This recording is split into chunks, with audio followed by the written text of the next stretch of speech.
রমাদানের অবশিষ্ট দিনগুলোর মধ্যে সবচেয়ে গুরুত্বপূর্ণ আমলের নাম হলো এতেকাফ, যেটা রমাদানের শেষ দশকে করতে হয়।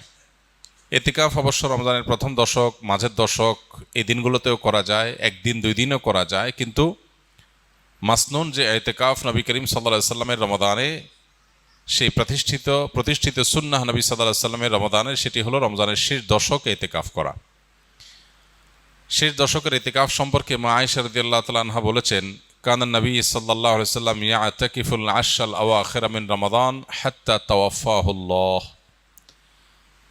নবী করিম সাল্লাল্লাহু আলাইহি সাল্লাম রমাদান ফরজ হওয়ার পর থেকে নিয়ে যে রমজানের শেষ 10 দিন ইতিকাফ করতে শুরু করেছেন, তার ওয়াফাত পর্যন্ত, মৃত্যু পর্যন্ত প্রত্যেক বছর তিনি রমজানের শেষ 10 দিন ইতিকাফ করেছেন। এবং আবু হুরায়রা রাদিয়াল্লাহু তাআলা আনহু বর্ণিত আরেকটি হাদিস থেকে আমরা জানতে পারি যে নবী সাল্লাল্লাহু আলাইহি সাল্লাম তার জীবনে প্রত্যেক বছর রমজানের শেষ 10 দিন ইতিকাফ করেছেন, আর জীবনের সর্বশেষ রমজান যেটি ছিল সেই রমাদানে তিনি 20 দিন ইতিকাফ করেছেন।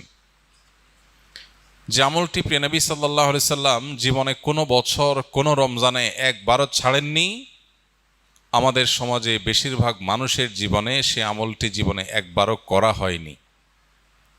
এর চেয়ে বড় দুর্ভাগ্যের বিষয় আর কি হতে পারে? এর চেয়ে বড় হতভাগ্যের বিষয় আর কি হতে পারে?